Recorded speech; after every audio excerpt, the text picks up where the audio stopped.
was let off. He let off 4 shots. 2 of them hit me. Somehow he crossed over to my driver's side and was behind me. He put the gun in the car and he told me, "Pull off. It's 1 a.m."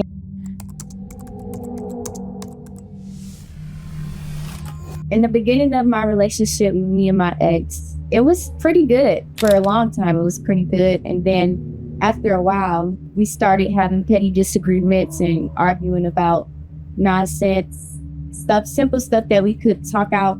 We would argue about and ignore each other. And so then from there, we could never just talk it out. It would always be like an argument instead of us just talking it out. August 4th, 2024, I dropped him off at work. My grandma was out of town. She had left us the car, and my cousins had texted me and asked me if I wanted to stop by and see them at this Airbnb they had rented out. They were having a little celebration for their friend, and so I told them, sure, why not? We went in. It's my first time going in, so we went in all together. I knew my ex-boyfriend was getting off at 12 from work, and I knew I had to pick him up. And so I had went in and I had told them like I probably wasn't going to be staying for long because I had to go pick him up from work. And they understood. It was no problem. I sat down, started having a good time, listening to music, talking with my cousins and whatnot. And so then once I seen the time was 12 o'clock, I reached out to my ex and I let him know, like, I don't think I'm going to come get you. I'm going to just send you a lift. Is that okay? Is that cool? Because I didn't really feel like I was right around the corner from our house. So I didn't really feel like going all the way to get him, which was like way out the way. And so I just sent him a lift. He got angry from that. I'm not sure. He was angry though. He was upset. I could tell in his tone of his voice. He actually just hung up on me, and then I texted him and we were texting back and forth, arguing for a minute.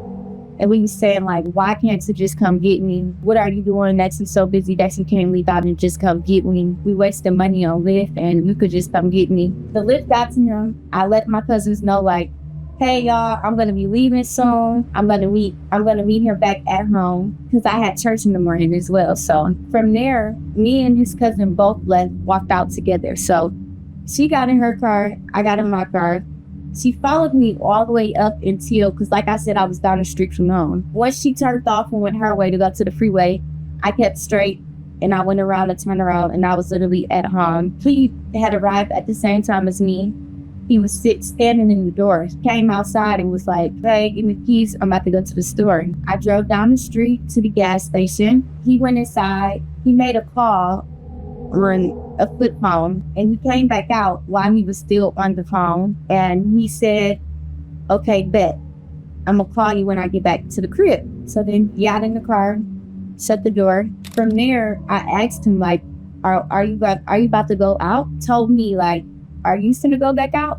And I told him like, I am. If you're gonna go out, I only came home because I know we had church and like to get up early in the morning. If you're going back out and you're not going to be here to go to sleep and wake up early on time, then I'm going to go back out too. And so from there, he didn't say nothing. He signed. I could tell he had attitude. And so from there, I went down the street to the shop to get an orange hail. I parked the car. Before I could even get out, he snatches my phone off my lap and throws it across the street. From there, I just immediately bust out crying, like, in tears, because I'm like, I didn't want to argue. I was just upset about my phone. Like, this is not the first time that he had broke my phone. And I'm basically yelling out the window, like, give me my phone, get in the car. Why are you doing all of this? Just trying to reason with him. And he was upset. He just kept on saying, ain't no phone, it's broke. You might as well go home, it's broke, ain't no phone. I just remember that he just started shitting in the air. He was so upset that he just started shitting in the air. I don't know what possessed me to continue to follow him and yell at him and tell him to get in the car and give me my phone, but I did. I continued to follow him down this street. Everything just happened so quick. 1 minute he was on my passenger side, and some way, somehow, he crossed over to my driver's side and was behind me. He put the gun in the car, and he told me, pull off, it's 1 a.m. And so I started to pull off, and I moved it out of my face, and I started to pull off. And I'm like, stop, get that out of my face. And I started to push on the gas a little bit. And so before I know it, he let off 4 shots. 2 of them hit me. one in my upper spine, and the second one was in my lower left hip. And so from there, I instantly went numb. Mind you, I was driving. I was lightly pressing on the gas, getting ready to pull off. So from there, my foot, it just went completely numb. My whole body went numb. So my guess is my foot pressed down on the gas very hard. I ended up crashing. I hit a truck that was parked, and my ears was just ringing after the crash. The airbags blew up, hit me in my chest, and I just remember my ears ringing, and the car was smoking. And so I started yelling, like, you have to come help me. You have to come help me. The car is smoking. I don't know what's going on, but I can't feel, and the car is smoking. I don't know if it's going to blow up or what. So come help me, come get me out. And so he came. It took him a minute to come. He got me out the car, but I'm telling him, I can't move. I can't move. He's thinking like I'm playing. And I'm telling him like, no, you hit me. I cannot move. I was so calm. I just kept telling myself like, just stay calm. Don't cry. Don't do anything. Don't overreact. Because I didn't want to send myself into shock or anything. And so I was so calm that he thought I was dead. Before they pulled up, he heard the sirens coming. And he tells me, don't say nothing, I'm going to go to jail. And so then from there, that was the last thing we ever said to each other. The police came. They arrived first. They said GSW, female, 20-year-old female, GSW. And they said to my shoulder at first because they couldn't really see. And so from there, the EMS finally got there.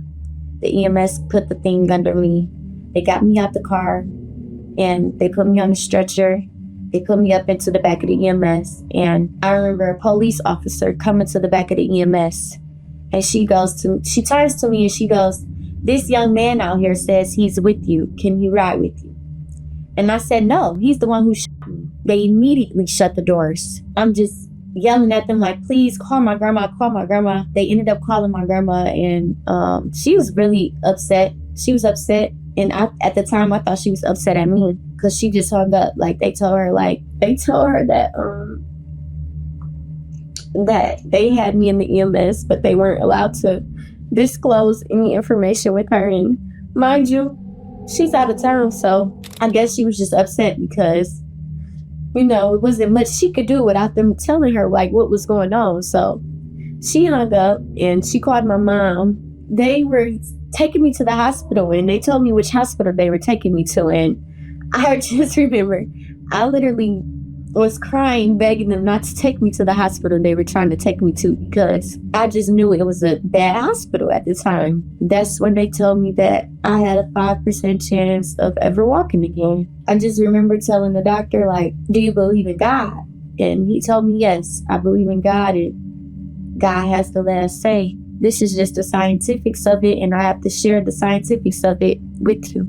I was just so heartbroken. I was just so lost, you know? He was arrested, and all I know was that his family was calling the people that they knew in my family, trying to figure out what happened. His family was calling nonstop, trying to see, like, what happened. Was I okay? They didn't know nothing. They were just as lost as everyone else. So I had to ask him why he did what he did. And, you know, because I just kept on, like, going over it back and forth in my head. I was just making him aware of, like, the damages that he caused to my life now and the things I was having to deal with. And so he was just apologizing and admitting his wrongs. And from there, everything with the whole court situation just changed. Like, initially, before we had communicated, he was pleading not guilty. My guess is that his family was getting in his head, telling him, like, you know, you can fight this, you can win. That's my guess because I know his family. He pleaded guilty and he took a plea.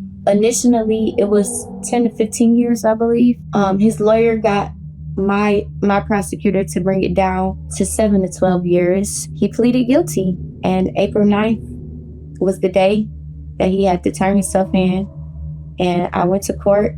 They asked me if I wanted to speak. I wrote this long message, and I spoke on the stands. Yeah, it was kind of like a bittersweet moment for me. So it was just like, you know, a breath of fresh air, like a huge weight lifted off my shoulders, just feeling like, you know, just knowing that, like, we made amends with each other. You know, it wasn't no bad air or energy between us anymore. So like I said, you know, I just feel like God gave me a purpose to really get out here and be a mentor for the youth of other people who's going through what I went through or anything of that matter. So I just feel like God has truly blessed me with a gift. Anywhere I go, it's youth there. I'm always trying to like talk about God, because now like I'm in a situation where like I really don't be around anybody but people that's in wheelchairs now. So, which is how I like it. Nobody can understand what I'm going through other than another person that's also in a wheelchair. So I like being around handy perfect people more than able people. So now I do. So to anyone out there who's going through any domestic violence or tragic life changes or anything of that matter, I just want to tell you, just keep pushing, you know. Whatever you're going through right now is seasonal. God has a bigger outcome for you in the end. So whatever good or bad that you're going through is seasonal, and you just got to make the best out of it, you know?